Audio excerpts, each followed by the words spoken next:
السلام علیکم۔ سیدنا یحییٰ علیہ السلام کی پیدائش۔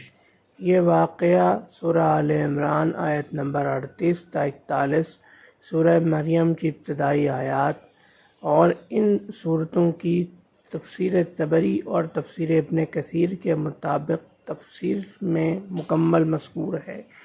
واقعہ کچھ یوں ہے کہ سیدنا زکریا علیہ السلام کی عمر جب ایک روایت میں 80-90 سال اور ایک روایت میں 100 سال کے قریب ہو گئی تو آپ کو یہ خیال آیا کہ چونکہ وہ اس وقت بے اولاد تھے، اس لیے انہیں خیال آیا کہ اگر وہ لاولد ہی فوت ہو گئے تو کہیں ایسا نہ ہو کہ بنی اسرائیل فسق و فجور میں مبتلا ہو جائیں، کوئی ان کی رہنمائی کرنے والا نہ ہو۔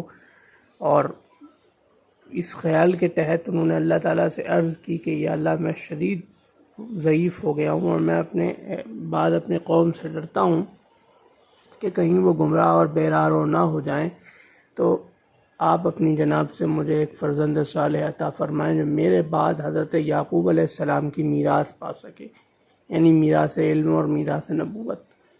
تو حضرت زکریا علیہ السلام کی جو زوجہ تھیں ان کے یہاں اولاد نہیں ہو سکتی تھی، اور حضرت زکریا علیہ السلام اسی حالت میں کافی ضعیف ہو گئے تھے۔ حضرت زکریا علیہ السلام نے جب یہ محراب مسجد میں التجا کی، دعا کی، تو اللہ تعالیٰ نے فوراً جواب میں فرمایا کہ زکریا، ہم آپ کو یحییٰ نامی فرزند عطا کرنے والے ہیں، اور اس سے پہلے ہم نے کسی کا نام یحییٰ نہیں رکھا، یعنی آج سے پہلے کسی کا نام یحییٰ نہیں ہوا، ہم ان کا نام یحییٰ رکھیں گے اور آپ کو عطا کریں گے۔ اور آپ نے جو جو خصوصیات مانگی ہیں، جو جو خوبیاں مانگی، ہم اس کو پڑھ کے آپ کو عطا کریں گے۔ اور وہ بہت عالی شان شخصیت، بہت بزرگ اور بہت سرداروں والی شان والے ہوں گے، اور ہم عنقریب ایک فرمان نازل کریں گے جس کی وہ تصدیق کریں گے۔ تو حضرت زکریا علیہ السلام نے عرض کی کہ یا اللہ، میں تو بہت ضعیف ہو گیا اور میری زوجہ کی تو اولاد نہیں ہوتی۔ تو اللہ تعالیٰ نے فرمایا ہم نے آپ کو بھی پیدا کیا ہے، ہم کچھ بھی کر سکتے ہیں۔ تو پھر حضرت زکریا علیہ السلام چونکہ مطمئن ہو گئے کہ انشاءاللہ اللہ تعالیٰ انہیں اولاد عطا فرمائیں گے، تو انہوں نے عرض کی کہ یا اللہ، اس کی کوئی نشانی مقرر فرمائیے۔ تو اللہ تعالیٰ نے فرمایا نشانی یہ ہے کہ آپ لگاتار 3 دن صحیح سلامت ہونے کے باوجود لوگوں سے صرف اشارے سے بات کر سکیں گے، یعنی قوت گویائی آپ کی 3 دن کے لیے ہم سلب کر لیں گے۔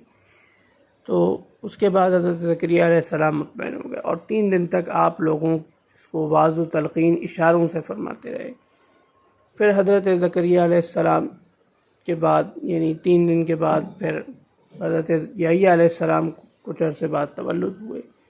یہاں ایک بات قابل ذکر ہے کہ جن کا نام اللہ تعالیٰ نے خود تجویز فرمایا حضرت یحییٰ علیہ السلام، ان سے پہلے بھی کسی کا نام یحییٰ نہیں تھا، اور جن کا نام حضور اکرم صلی اللہ علیہ وآلہ وسلم نے تجویز فرمایا حسن رضی اللہ عنہ اور حسین رضی اللہ عنہ، ان سے پہلے بھی کسی کا نام حسن یا حسین نہیں تھا۔ حسین اگرچہ پہلے نام ہوتا تھا لیکن وہ اس تلفظ میں نہیں ہوتا تھا جس تلفظ میں رسول اللہ صلی اللہ علیہ وآلہ وسلم نے رکھا تھا۔